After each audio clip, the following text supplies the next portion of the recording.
Afi, Little Chili, Huojiao, and every warrior from the Daybreak Guild unleash their attacks at the same time, aiming to crush the king once and for all. Their combined force tears through the battlefield, shaking the very foundations of the floating palace. The sword and staff of the king, which never stopped their ridiculous devotion, scream out for their so-called master. A massive explosion erupts, sending flames roaring across the palace. The once grand structure, a symbol of the king's arrogance, now burns furiously, consumed by the destruction he brought upon himself. Below in the city, people stop in their tracks, their eyes wide with shock. The glowing fire in the sky reflects in their stunned faces as they realize the impossible is happening. One of the knights, snapping out of the daze, orders the guards to assemble at once, sensing that chaos is about to spread. Inside the palace, thick smoke covers everything, making it impossible to see clearly. The warriors stand still, waiting, their breaths heavy. Doubt creeps into their minds as they wonder if this nightmare has finally ended. Feng Ya, exhausted and barely able to speak, believes that this was the greatest damage they could possibly inflict. Lu Li, watching the burning wreckage, assumes there is no way anyone could have survived such devastation. But then a figure stirs within the smoke. The king steps forward, coughing like a fool who has finally faced the consequences of his arrogance. His sword, now back in the form of a boy, pathetically calls out to him. His staff, returned to the shape of a girl, rushes toward him with pointless concern, asking if he is hurt. The king, ever the delusional tyrant, brushes off their worries and tells them they have done well. But then, in true selfish fashion, he places a hand on each of them. A cruel smirk crosses his face as he decides they are nothing more than weaklings. He declares that their efforts are meaningless and that he alone should decide how things are done. Without hesitation, he snuffs them out like candles in the wind. The boy and girl, his most loyal servants, vanish in an instant. Their devotion, their sacrifice, completely worthless to a monster who only values his own power. Lu Li, his team, and the warriors of the Daybreak Guild stare in disbelief. The realization sinks in he is still alive. Their strongest attack, the one they believed would end this nightmare, has failed. Little Chili, piecing it together, points out that the two butlers had absorbed the full force of their assault earlier. The truth stings. They had wasted their best chance, and the king, standing before them completely unharmed, is ready to strike back. The leader of the Daybreak Guild refuses to let this setback break them. Without hesitation, he orders everyone to finish the king now before he can unleash more destruction. But the king, that arrogant tyrant, does not even flinch. He plants his feet firmly, his expression filled with smug confidence as if he holds complete control over the battle. The lady of the Daybreak Guild watches him closely, unsure of his next move. Something about his stance feels different. The king, as dramatic as ever, crosses his fists over his chest in a ridiculous display, resembling some twisted version of a warrior's salute. He declares that even if he has to abandon a certain vessel, all those who dare challenge him will suffer the consequences. His voice drips with overconfidence, as if he truly believes he is unstoppable. Then, with a deafening roar, he slams both fists into the ground. One glows with intense red energy, the other with an eerie blue light. The two forces collide upon impact, and in the next moment, an enormous explosion erupts. The sheer power of the attack shakes the entire battlefield. The water below churns violently as whirlwinds form in response to the force. The shockwave is so powerful that its sound and energy ripple outward, reaching far beyond the floating palace. Down in the city, the earth trembles beneath the feet of terrified civilians. Panic spreads instantly. People scream and scatter in all directions, convinced that an earthquake is tearing through their land. The assistant and the minister watch from below, their faces frozen in shock. The assistant, unable to believe his eyes, points toward the sky and urges the minister to look. The minister, struggling to process what is happening, stares at the scene in disbelief. The once magnificent floating palace, a symbol of the king's pride and tyranny, has been reduced to rubble. Without wasting a moment, both rush forward, desperate to understand how such destruction came to be. At the remains of the palace, the king stands alone among broken stones and scattered debris. The battlefield is eerily silent. Pieces of armor, shattered weapons, and the remnants of warriors lie buried in the wreckage. But there is no sign of life. The overwhelming attack seems to have wiped out everyone. Lu Li, barely holding on, leans against a large stone, his body battered and covered in wounds. Every breath feels like a struggle, yet he remains conscious, refusing to succumb to the pain. The king, ever the pompous fool, steps toward him with a smug expression. Instead of finishing him off immediately, he wastes time gloating, reveling in his own perceived superiority. He acknowledges that he is impressed that Lu Li is still alive. In his deluded mind, this is proof that Lu Li is meant to become his vessel, a fate he arrogantly believes is set in stone. Just then, a notification appears. The message declares to Lu Li that the tome of random achievements has been triggered. The task is simple: defeat the king of Tapini in a solo battle. But this is no ordinary victory requirement. The instructions demand that the opponent be reduced to pure, soul-crushing despair broken by sheer power alone. A straightforward defeat is not enough. Luli sits on a stone block, his body drained from the brutal fight. His breath is uneven, his exhaustion evident. The king, standing tall before him, smirks with mocking arrogance.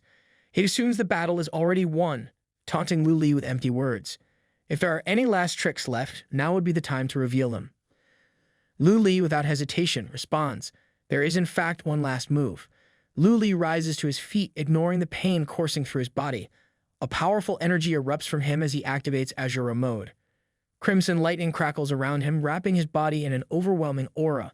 His entire appearance shifts, his form becoming more lethal, his presence more terrifying. His eyes burn with an intensity that makes it clear he is not done yet. The king, witnessing this transformation, reacts with an expression that is part amusement, part admiration. He acknowledges the spirit of Luli, recognizing that even now, after everything, he refuses to surrender. But admiration means nothing when it comes from a delusional tyrant who still believes he holds the upper hand. Both warriors launch forward, moving at speeds too fast for the eye to follow. They clash in a frenzy of attacks, fists and blades meeting with explosive force. One strike follows another, the battlefield shaking with each impact. But it does not take long for the truth to become clear. Luli's Asura mode is far too much for the king to handle. Every hit lands with crushing power. The king, despite his attempts to defend, coughs up blood as blow after blow connects. His movements grow sluggish, his once overwhelming strength now faltering against the unstoppable assault by Luli. He forces himself to analyze the situation, trying to regain some sense of control. Luli has indeed become faster and stronger, but in the king's mind, that is all there is to it. He convinces himself that there must be a limit, that Luli's power surge cannot last forever. But deep down, he knows this time he is on the losing end. Luli moves with blinding speed and grips the king's face with an iron hold. The king, for the first time, struggles to process what is happening. His own body, once feared and untouchable, is now completely under Luli's control. He thrashes, trying to break free, but Luli's grip remains unshaken. Lifting the king effortlessly, Luli prepares to slam him into the ground with overwhelming force. But before he can complete the move, the king, desperate to turn the tide, channels all his remaining energy into his fist. With one devastating punch, he sends Luli flying through the air. The king does not stop there. Seizing the advantage, he leaps into the sky, closing the distance in an instant. Before Luli can regain control, another brutal punch strikes him mid-air, sending him hurtling downward. The impact should have shattered him, yet somehow, Luli lands on his feet, refusing to be broken. The king, unwilling to let him recover, descends from the sky like a mad beast, aiming to crush him once and for all. But Luli, prepared this time, reaches out and grabs the king's wrists before he can land a hit.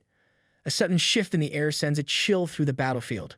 Behind Luli, a mysterious red aura begins to take shape, swirling with an ominous presence. The king, for all his arrogance, feels something he is not used to, unease. His instincts scream at him to pay attention. Luli's power is still increasing, but more than that, something monstrous is forming behind him.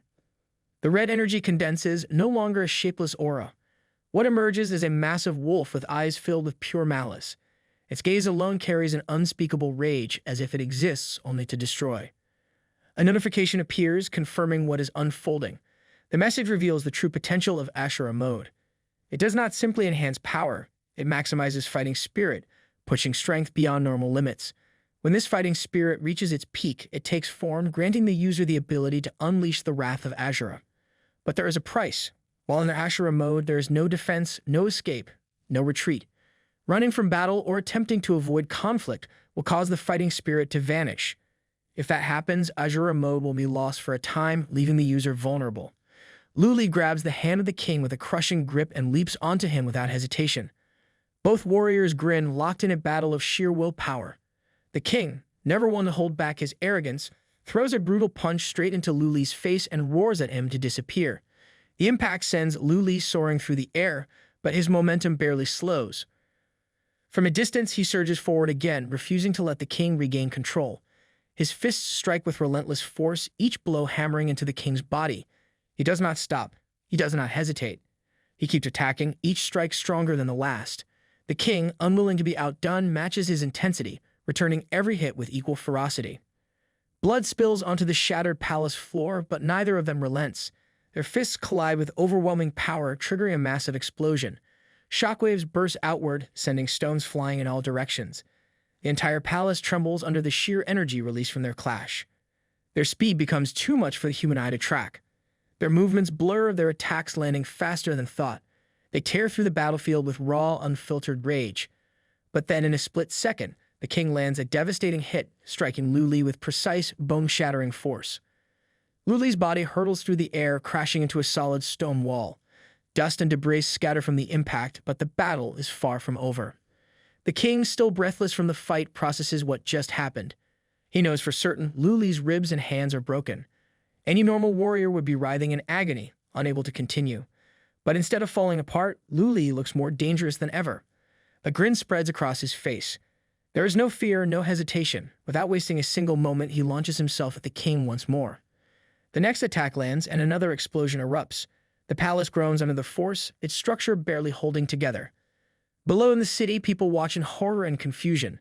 The sky above them glows with energy, and massive stones begin to fall from the collapsing palace. They do not understand what is happening, but one thing is certain: the battle above is shaking the world itself. Below the collapsing palace, the minister and his associate stand alongside a group of soldiers, their eyes fixed on the chaos above. The associate, struggling to comprehend the situation, mutters about the broken teleporter. Without a way to reach the floating palace, the truth of what is happening remains a mystery. He wonders aloud, frustration in his voice. The minister, without hesitation, assumes the worst. His mind clings to old beliefs, convinced that some reckless dragon dares to challenge his so-called mighty ruler. But before he can speak further, a figure plummets from the sky. Ah-Fade, barely conscious, falls from the shattered palace above. The associate, eyes widening in alarm, points toward the descending warrior. The minister, despite his delusions, knows what must be done. He immediately commands the soldiers to save him before it is too late. Back in the palace, the battle reaches its final moments. The king, bruised, bloodied, and desperate, realizes something he refuses to accept. His time is running out. His ambitions are slipping away. If he cannot possess it, then he must destroy it. With no other option left, he leaps into the air, channeling every ounce of his energy into one final attack. Blue lightning crackles from one fist, red from the other. His rage boils over as he unleashes the full force of the Fist King's explosive blast, aiming to obliterate Lu Li once and for all. But Lu Li does not move. He remains still, utterly calm, his expression completely unshaken. The moment the attack reaches him, he lifts his hand and flicks it away as if swatting an insect. The king stares in horror, his mind unable to process what just happened. His most powerful attack, his ultimate technique, was dismissed without effort. His voice trembles with disbelief, but before he can fully grasp the reality of his defeat, Lu Li decides it is time to end this once and for all. A wicked grin spreads across Lu Li's face. He no longer needs to hold back. Activating the wrath of Asura, he unleashes the power that has been waiting for this moment. The enormous wolf behind him, its presence filled with overwhelming malice, lunges at the king. In an instant, its fangs tear through his body. The battle is over. The king, once so full of arrogance, is split in half, his broken form plummeting toward the waters below. Barely alive, he gasps for breath, his mind refusing to accept the truth. His voice, once filled with confidence and superiority, now shakes with pure terror. He screams in denial, repeating the words over and over, refusing to believe that this is how his reign ends. Desperation takes hold. His eyes turn to the sky, searching for salvation. With every ounce of strength left, he pleads for rescue, offering his soul, his loyalty, anything at all, just to escape his fate. He begs to be spared, willing to serve, even if it means submitting to the very depths of the infernal purgatory. Lu Li, hearing those words, pauses. The mention of infernal purgatory sends a chill through him. There is something darker at play, something beyond this battlefield. Before he can react, the world around them begins to distort.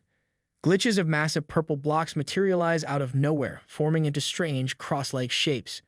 Afi, Little Chili, Huozhou, and the warriors of the Daybreak Guild lie scattered across the ground, motionless. Their bodies, battered and unconscious, show clear signs of the brutal battle they endured before plummeting from the floating palace. The minister and his guards rush to the scene, scrambling to assist the fallen warriors. His voice, filled with misguided loyalty and complete ignorance, booms with urgency. He assumes without question that these warriors were wounded while bravely protecting the so-called mighty king from the clutches of an evil dragon. In his mind, the battle above must have been fierce, and the king must now be in unimaginable danger. As he speaks, he turns to his assistant, expecting immediate action. But instead of helping, the assistant stands frozen, his gaze fixed on the sky, his mouth hanging open in shock. Frustrated, the minister snaps at him, demanding to know why he is just standing there instead of aiding the injured. But when he follows his assistant's gaze and looks up, the words die in his throat. His body stiffens, his eyes widen, and for the first time, his unwavering faith in the king's power begins to crack. High above them in the darkened sky, a massive cross of glowing purple glitches looms. Its unnatural presence distorts the very air around it, pulsing with ominous energy. The assistant, barely able to comprehend what he is seeing, mutters in horror. To him, it feels as though the apocalypse itself is unfolding before their eyes. Meanwhile, back at the ruins of the floating palace, the king, or what remains of him, refuses to accept defeat. His once mighty form is now nothing more than a grotesque half-body, yet his arrogance remains intact. With only his upper body left, he raises his arms toward the sky, his face twisted in manic delight. His laughter, crazed and deafening, echoes across the broken battlefield. To him, this is no downfall. In his deluded mind, this is a divine answer. He convinces himself that the heavens have acknowledged him, that his cries for salvation have been heard. The infernal purgatory is open, and he, in all his wretched existence, believes himself to be its chosen one. Drunk on his own madness, he proclaims his superiority once again, as if fate itself bows to his will. But in reality, he is nothing more than a desperate, broken man clinging to power that was never his to control.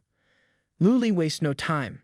His sword flashes through the air with lightning speed and cleanly cuts the neck of the king in a single decisive slash.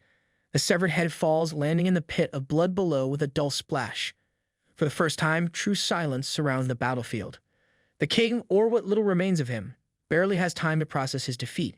His mind, once filled with delusions of grandeur, now drifts into an unfamiliar sensation, drowsiness. Confusion seeps into his fading thoughts. He cannot comprehend it. His body feels heavy, his consciousness slipping. He convinces himself it is just sleep, just a brief moment of rest. From his own detached point of view, he stares at the headless corpse that was once his. The sight should terrify him, but instead his thoughts turn elsewhere. His final musings drift toward the infernal purgatory. He wonders if the goddess truly exists within its depths.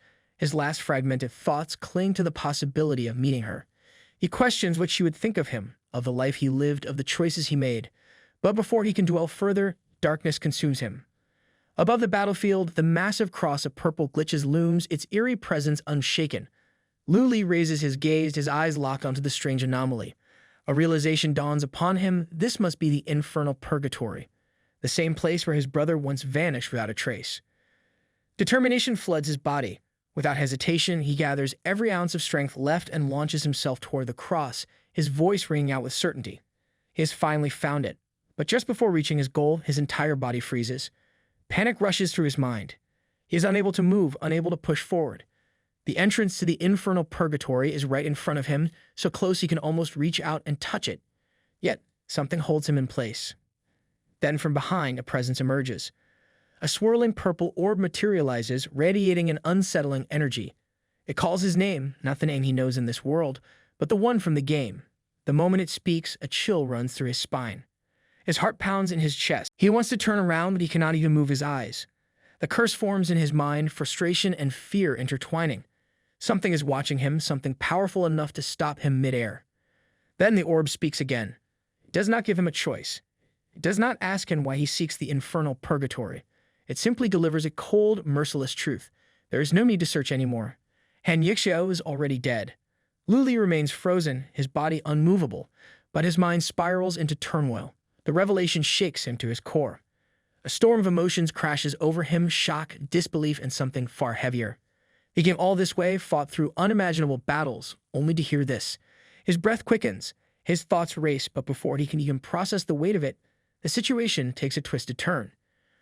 Hundreds of orbs materialize around him, their glowing forms floating in eerie silence. Then the voices begin. At first they mock him, their laughter echoing in the empty void. They toy with his emotions, teasing him with cruel amusement. One moment, they claim Han Yixiao is dead. The next, they suggest a fate, even worse than death. More voices chime in, feeding off each other's cruelty. They taunt him, questioning his desperation, his desire to see his brother.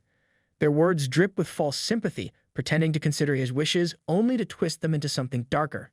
Then, as if this nightmare was not absurd enough, they turn it into a game. The voices argue, throwing out possibilities like they are discussing a trivial matter. Should they let him meet his brother? Should they not? The answer, it seems, will be decided by nothing more than a childish game. They play rock, paper, scissors. One voice calls out the results, and just like that, the decision is made. The outcome is cruel but unsurprising. Lu Li will not get his wish, but it does not matter, they say.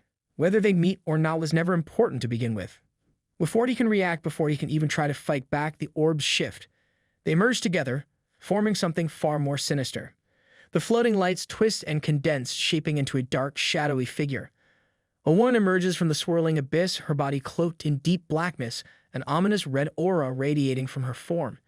4 piercing eyes glare at him, glowing with an unnatural intensity. Large, ominous wings extend from her back, their presence filling the space with suffocating dread. Lu Li, still trapped, forces himself to think. His instincts scream at him he needs to do something, anything. But his body remains paralyzed, his mind scrambling for a plan. The shadowy woman steps forward.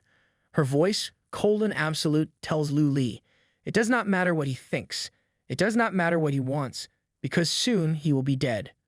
The shadowy woman lifts a single finger, her movements slow and deliberate. A pulse of red energy gathers at her fingertip, growing denser with each passing second. Without hesitation, she unleashes the beam, aiming directly at Lu Li. The attack strikes without mercy. A violent burst of power tears through his body, and in an instant, the entire left side of him is gone. A gaping hole remains where his flesh and bones once were, his form breaking apart at an alarming rate. Pain explodes through him, but before he can even register the full extent of it, his mind begins slipping into darkness.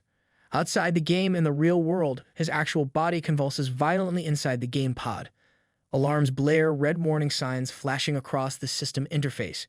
The AI detects a dangerous spike in his heart rate, a clear indication that his life is in immediate danger. The system initiates an emergency ejection, attempting to forcefully pull him out of the game before it is too late. But then something goes wrong. The ejection fails. A system error flashes on the screen. The automated safety protocols collapse, unable to extract him. The system, overwhelmed by the anomaly, begins rebooting, but precious seconds are slipping away. Inside the game, as his body continues to disintegrate, the Dark Angel speaks one last time. Her tone is neither rushed nor concerned. There is no urgency in her words, only cold amusement. She does not simply want to kill him. No, she wants him to see something before he vanishes completely. She declares that before he dies, he will witness the opening ceremony. The very event that his brother, Han Yixeo, had fought so desperately to prevent but failed in the end. Then the sky shifts. Massive crosses of purple glitches begin appearing all across the game world. One after another, they spread like a virus, infecting the very fabric of reality. The game's sky, once stable and bright, darkens unnaturally. A creeping sense of dread fills the world, reaching every corner, every city, every meadow. In a peaceful field far away, 2 young girls stand admiring the scenery. They talk, their voices light, their minds unbothered by the chaos yet to reach them. One of them suggests capturing the moment with a picture, eager to preserve the beauty around them. But then the world changes. The brightness fades. The sky, just moments ago bathed in warm light, turns eerily dark. Confusion flickers across their faces. One of them, adjusting her screen, assumes it must be a simple display issue. But the realization dawns quickly, this is no technical glitch. They look up. Above them, the purple crosses spread across the sky like cracks in reality itself. The sight is unnatural, overwhelming. Fear grips them as the truth becomes impossible to ignore. The sky is not just darkening, it is breaking apart. Elsewhere in a desert, 3 players have just killed a massive desert lizard. But then something catches their attention. One of them looks up, eyes narrowing at the strange sight above. High in the sky, the same eerie purple crosses have appeared, glowing ominously against the dusty backdrop. Confusion flickers in their expressions. One of them, still focused on the fight, assumes it must be some kind of special event, perhaps a grand update or a new world event unfolding. Far away above a frozen glacier, 2 players sit comfortably beside a crackling fire, enjoying a well-earned meal. The warmth of the flames fights against the bitter cold, creating a moment of peace. But that peace does not last. The same strange purple glitches manifest above them, stretching across the sky in unnatural patterns. One of them notices first, gazing up in curiosity. A sense of unease washes over the other as he takes in the sight, instinctively sensing that something is terribly wrong. The air itself feels heavier, charged with an unexplainable tension.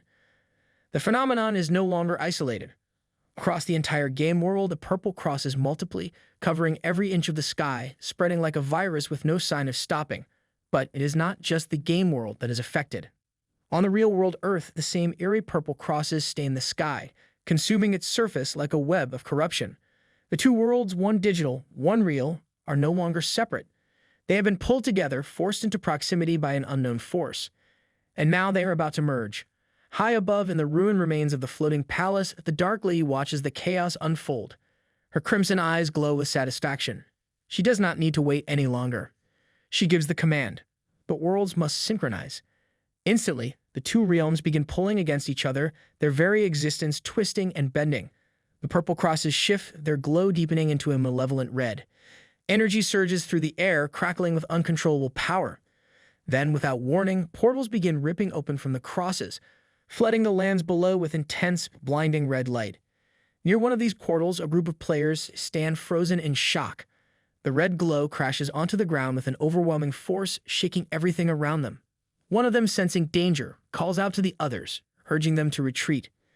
But another scoffs at the fear, convinced that this must be the arrival of something extraordinary.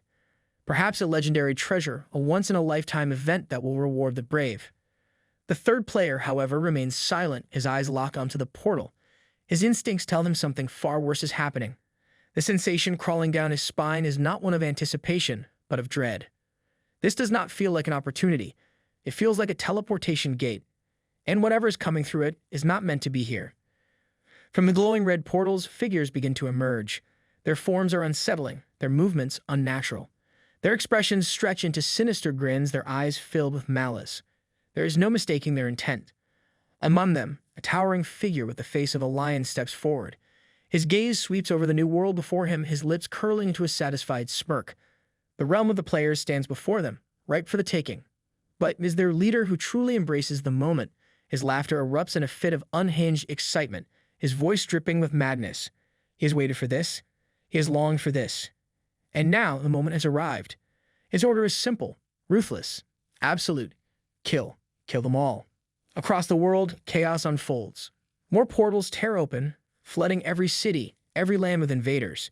They come without hesitation, without mercy. There is no warning, no time for the players or the real-world inhabitants to react. The invasion has begun. At the center of it all, the shadowy woman stands before Lu Li, her twisted satisfaction evident. She gestures toward the destruction, reveling in the grandeur of what she has unleashed. To her, this is not just a battle. It is a spectacle.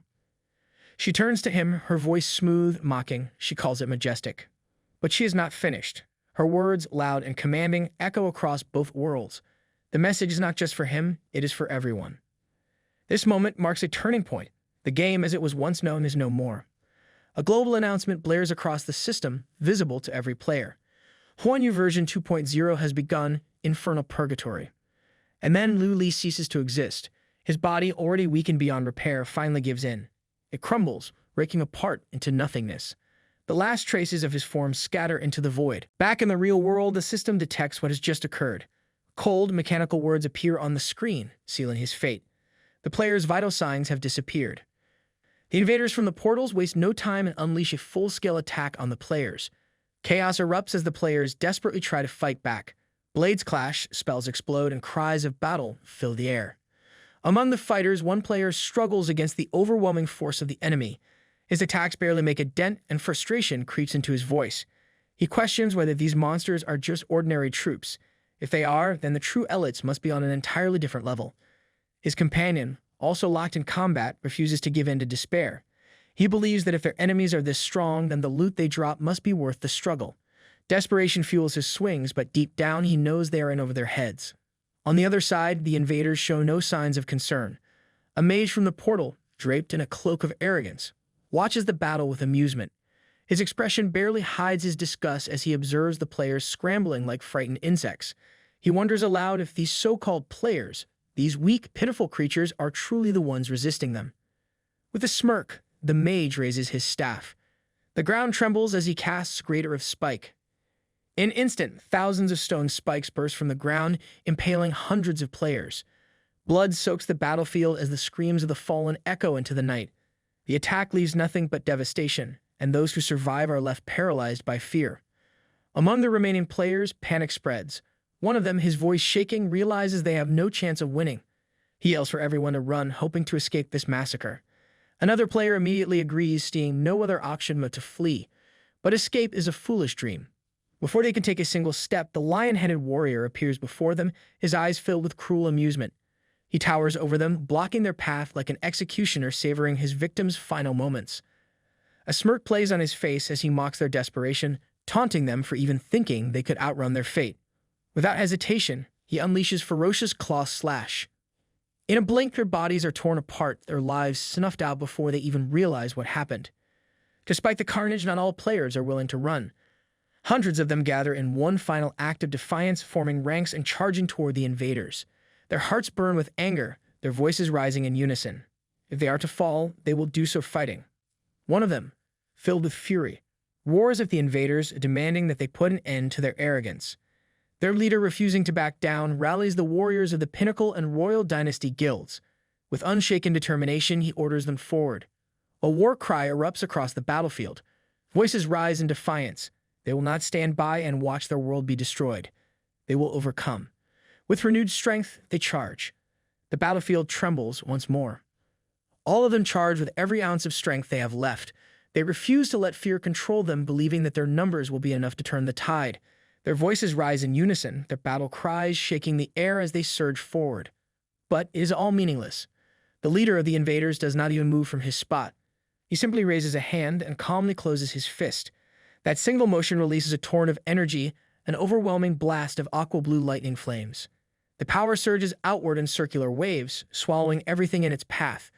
The flames crackle with violent intensity, striking down every single player from the Pinnacle and Dynasty guilds in an instant. No screams, no last words, only the empty sound of bodies collapsing lifelessly onto the battlefield. Watching this display of absolute dominance, the lion-headed warrior is practically in awe. He sings endless praises for his leader, treating him like a divine being who stands above all. The mage, ever the sycophant, follows suit. His admiration is sickening, dripping with exaggerated devotion. He acts as though their leader is untouchable beyond all comparison. The leader, basking in their worship, does not even pretend to be humble. His orders are simple, cruel, and final. The remaining players are to be slaughtered without hesitation. Their souls, once separated from their bodies, are to be collected. These souls will serve as currency, a resource to be traded in Blood Moon City for whatever their killers desire. Strength, wealth, power is all up for grabs. His words send a wave of bloodthirsty excitement through his army. The invaders erupt into a crazed chant, their voices filled with madness. Kill, kill, kill. Their hunger for destruction knows no limit. Meanwhile, in the real world, heavy rain pours against the rooftops, drumming endlessly in the night. A young man lies motionless on his bed, his body still. The Game Gear remains attached to his head, its interface glowing faintly. At first glance, it seems like he is merely lost in the game. But something is wrong. His body does not move, his chest barely rises with breath. The bedroom door swings open. His mother enters, her voice filled with frustration. She calls out to him, demanding to know if he has any sense of time. Her anger spills over as she scolds him for wasting his days in front of the screen. To her, it is always the same. He plays, plays, and plays. Nothing else matters to him.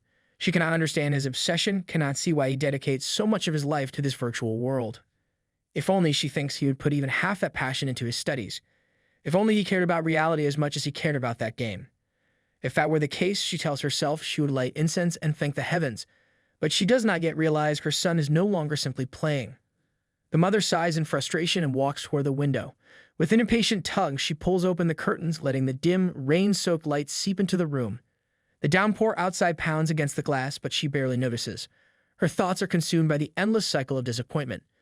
She continues lecturing, her voice growing sharper. If her son cannot get into a university and cannot find a job, then what will he do with his life? There is no future in playing games all day. She glances outside at the heavy rain, muttering that it is time for him to get up, take a shower, and change his clothes. His father will be sending him to tuition soon, whether he likes it or not. Turning back to the bed, she steps closer. Her patience, already worn thin, finally snaps.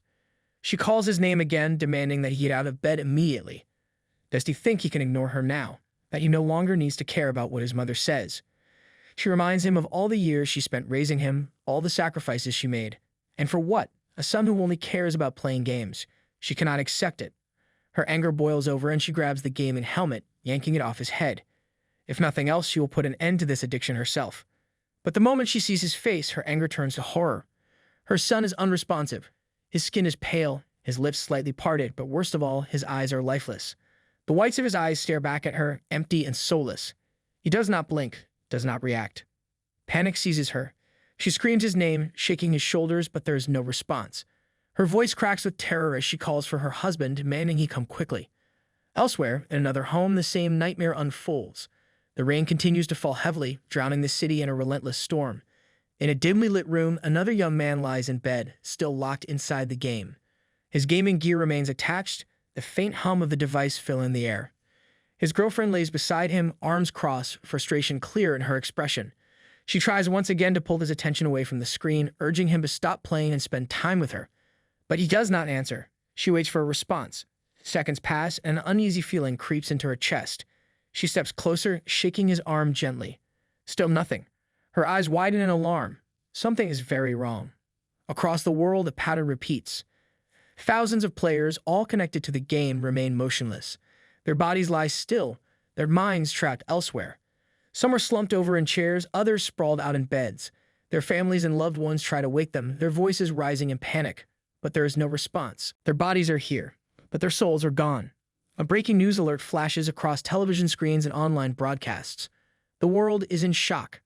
The popular immersive game Huan Yu, developed by Destiny Corporation, has suffered a catastrophic technical failure. Reports confirm that over 1 billion players worldwide are unable to exit the game. The situation has escalated beyond a simple malfunction. Hundreds of thousands of players are now in life-threatening danger.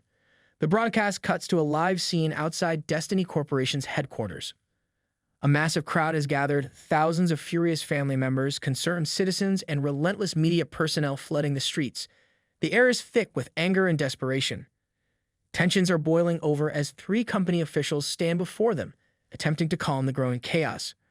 But their words do nothing to ease the storm. The questions come fast, sharp, and unforgiving. The people demand answers. They demand to know the cause of this crisis.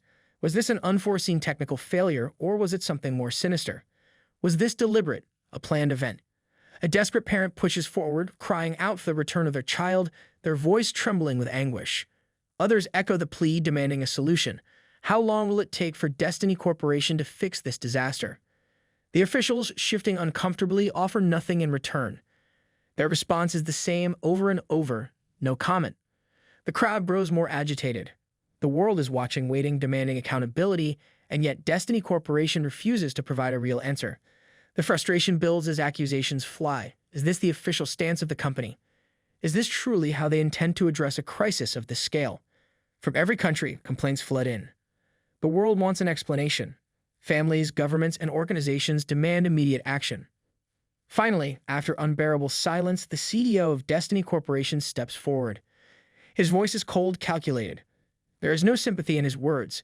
He states without hesitation that only Destiny Corporation can solve this problem. The world has no choice but to wait. There is nothing else they can do. Then, without another word, he ends the press conference. The crowd erupts in disbelief. Wait, that is all. The interview is over just like that. Discontent and outrage sweep through the masses. The tension spills over as voices rise in anger. This is not just negligence. This is a crime. To many, this feels less like a technical failure and more like a calculated hostage situation. Destiny Corporation, the most powerful gaming company in the world, now stands accused of orchestrating the largest mass kidnapping in human history. Inside the Destiny Corporation Central Conference Department, chaos spreads like wildfire. Officials argue without holding back, shouting accusations at each other. Some blame the technical team for the disaster, while others refuse to take responsibility. The tension in the room rises with every passing second. One frustrated official slams his hands on the table, demanding to know what the technical team has been doing.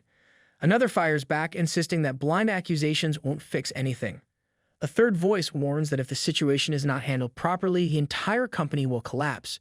Someone groans about the company's stock value, which has already dropped to 1/3 of its original price. The CEO, clearly fed up with the noise, taps the table loudly.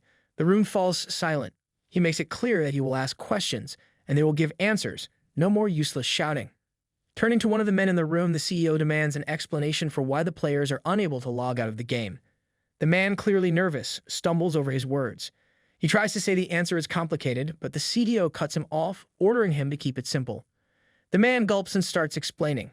He says the fully immersive game system works by connecting the player's helmet to the game network center, allowing real-time data transmission between the player's mind and the game world. However, something went wrong last night. The main transmission channel suddenly got blocked, trapping the players inside. Their consciousness can go into the game but cannot return to their brains. If someone forcefully removes a helmet, the damage to the brain will be so severe that it will result in death. The expression of the CEO darkens. He asks about the emergency backup channels. The man hesitates before admitting that all backup channels have also been disabled. The room falls into another wave of silence, broken only when someone, probably desperate for an easy fix, suggests simply unplugging the network center and turning it off. Another man from the tech department scoffs at the ridiculous suggestion. He calls the previous speaker an idiot and demands to know what difference it would make from simply ripping off the helmets. His frustration is clear. He then explains that the players' consciousnesses are no longer inside their bodies. They are now stuck inside the network center itself. Shutting it down won't just disconnect them, it will permanently damage their brain nerves. The players won't survive. The CEO, already losing patience, silences both of them. His tone leaves no room for more pointless debates. He declares that the technical department must find a solution immediately, no matter the cost. He also states that the company will hire the best engineers in the world to assist. Next, he shifts focus to public relations. He orders an increased budget to control the media and minimize the damage to the company's reputation. Then he makes a decision that surprises the room. He instructs someone to arrange a meeting with the Secretary General of the United Nations as soon as possible. With finality, he dismisses the room. The officials, still tense but without a choice, stand up and leave. The heavy footsteps fade, leaving the CEO alone in the vast conference room. He stays seated, deep in thought. His expression remains unreadable as he opens his system screen and makes a few quick taps. A live CCTV feed appears on his display, showing a mysterious room. Inside, Lumina lies motionless on a mechanical bed. Cold metal straps hold her tightly in place, preventing any movement. Her face is pale, her breathing shallow. She appears completely unconscious. It is now the second day of the Huan Yu logout denial crisis, and the heavy rain shows no signs of stopping. Thick clouds cover the sky, casting a gloomy shadow over the city. On every television screen, news reports continue to broadcast urgent updates. The crisis caused by Destiny Corporation has left countless people unreachable, including essential workers. The damage is spreading and the situation grows worse by the hour. The news anchor advises everyone to remain alert and to check in with close friends and family. If someone cannot be contacted, they should be visited immediately. For those living far away, the nearest authorities should be informed. Inside their homes, people react with shock and frustration. Some worry about the blackout, demanding to know if anyone is handling it. Others, more concerned with their own trivial problems, whine about food deliveries being delayed. One person panics over the endless rain, pointing out that the first floor of their building is already underwater. A few start spreading rumors about the dam upstream, claiming it is reaching its limit. Meanwhile, inside the city's control room, a disturbing scene unfolds. The officials responsible for managing the crisis are slumped over in their chairs, completely unconscious. The reason becomes clear: they were also playing the game and are now trapped inside. A walkie-talkie on the desk crackles with urgency. A distressed voice from the other end calls out to the control room, reporting that the heavy rain has pushed the water level to dangerous heights. The dam must be opened immediately to prevent a catastrophic flood. There is no response. The voice on the other end grows more desperate, repeating the same command again and again. The dam must be released, and it must be done now. But inside the control room, nobody moves. The unconscious officials remain slumped in their chairs, unaware of the disaster unfolding outside. Inside the game, a panicked player finds himself backed into a corner. A monstrous beast from another portal closes in, ready to tear him apart. Fear takes over as the player screams for an escape. He desperately tries to log out, shouting over and over, his voice cracking. He doesn't want to play anymore. He just wants to go back to work, back to reality, back to his mother. The beast raises its claws, preparing to end him. At the last moment, Ah-Fei arrives. Flames explode from his hands, engulfing the creature. The fire consumes it entirely, leaving nothing but ashes. Ah-Fei turns to the trembling player and demands to know if he has seen a dark-skinned, good-looking man wielding daggers in both hands. The player, still shaking, barely manages to stutter out a response. He has not seen anyone like that. Frustration grows on Ah-Fei's face. He mutters under his breath, annoyed that he still cannot find his second brother. Without wasting another second, he flies ahead, calling out for Lu Li. The player left behind watches in horror as his only savior disappears into the distance. His voice cracks as he begs Ah-Fei not to leave him alone, but his cries are ignored. Ah-Fei has more important things to do. Meanwhile, Lu Li is in serious trouble. He is completely trapped within a complex mess of game algorithms, unable to move. A sense of doom creeps over him. He wonders if this is how it all ends, if he is really about to die here. He refuses to accept it. Just then, a notification pops up in front of him. A clear ding echoes in the empty space. The system announces that he has successfully completed the task of soloing Tapini Jin, and as a reward, a random prize is being sent to him. His prize appears before him, a luck coin of revival. Luli immediately activates the luck coin of revival. His body jerks back to life, emerging from a grave as if clawing his way out of the afterlife itself. His breath comes in ragged gasps. He can hardly believe it. He is alive again. But something feels off. His body is sluggish, weighed down by an unnatural heaviness. He looks around, trying to understand his surroundings. Graves stretch endlessly in every direction, fading into the misty horizon. The eerie silence makes the place feel even more unsettling. Standing before him is an old, sinister-looking summoner. The man eyes Luli with fascination, mumbling to himself. He seems delighted as if he has just accomplished something incredible. With a twisted grin, he gloats about successfully summoning a zombie this time. He mocks Luli, saying he apparently failed in life and died miserably. The arrogance drips from his voice as he brags about being the superior among them. With an air of superiority, he commands Luli to kneel before him and swear loyalty. Luli pushes himself up, shaking off the stiffness in his limbs. He steps toward the old summoner, his expression unreadable. The summoner's confidence wavers, a nervous laugh escapes him as he stutters, demanding to know what Luli is doing. The unease in his voice grows with each step Luli takes. Ignoring the command to kneel, Luli stops right in front of him and calmly states that he has a question. The summoner, still trying to hold on to his authority, snaps back, outraged by Luli's attitude. He insists that proper respect must be shown first. Kneeling comes before questions. Luli lifts his hand, and in an instant, the air crackles with power. Dark red lightning erupts around him, filling the area with a terrifying energy. The summoner's bravado crumbles instantly. He realizes, far too late, that he has made a grave mistake. His arrogance vanishes as he drops to the ground, trembling. He joins his hands in a desperate plea. His voice shakes as he begs for mercy, admitting his foolishness. In the dark, shadowy domain where the black-robed lady resides, hundreds of dark purple orbs hover in the air, whispering among themselves. Their murmurs carry unease and disbelief. One of them remarks that a data entity strikingly similar to Zhang Yu has just appeared in the monster's world. Another quickly refutes the possibility, reminding the group that they killed him with their own hands. It should be impossible for him to exist again. Despite the confusion, one orb insists they do not have the luxury of wasting time on this mystery. The teleportation channels require constant maintenance, and any distractions could jeopardize their entire operation. Still, doubt lingers. A few question the situation, wondering what it could mean. Before their discussion spirals further, the dark-robed lady silences them with a sharp command. She demands to know where exactly this data entity appeared. One of the orbs responds without hesitation. The anomaly was detected within the territory of the Blood Moon City Lord. Without a moment of hesitation, the dark-robed lady dismisses the matter. Since it is in his domain, she orders that he be the one to handle it. The orbs fall silent, obediently shifting their focus back to their tasks. Meanwhile, in the depths of Blood Moon City, inside the City Lord's secret realm, a scene of pure horror unfolds. A massive throne, constructed entirely of bones, stands tall in the center of a lake filled with thick red blood.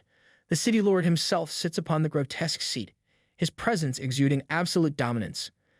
A single purple orb floats near him, carrying the message from Lord Yu. Without showing any emotion, the City Lord acknowledges the message. Its response is simple, but his eerie stillness makes it clear. Whatever needs to be done will be handled. The Blood Moon City Lord gives a simple command. His blood slave is to handle the matter immediately. From the shadows, the blood slave emerges.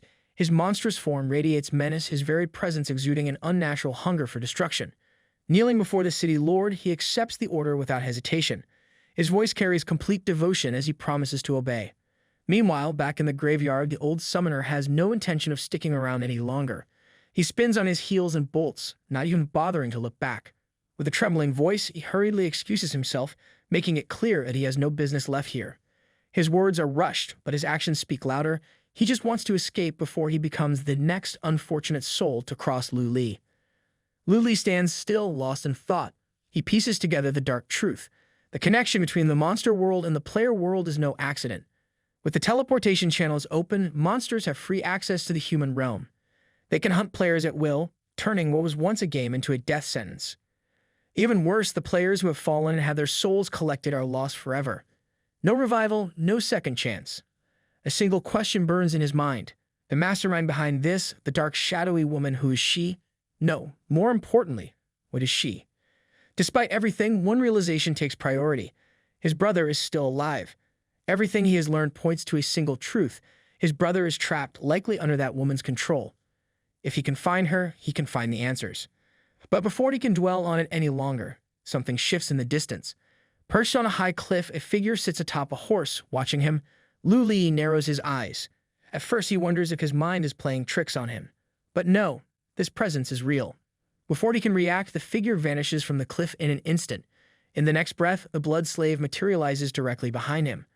Lu Li feels the weight of the moment, but does not hesitate. His stance tightens, his muscles coil, and his mind sharpens. The fight is coming. He is ready. I hope that you liked today's video, and if you did, hit that like button, as today's like goal is 1,500 likes. Comment next part down below for the next part. Also, consider subscribing with the notification bell on to get notified as soon as a new video drops onto the channel. You can also join the channel to support me financially and watch videos before public release.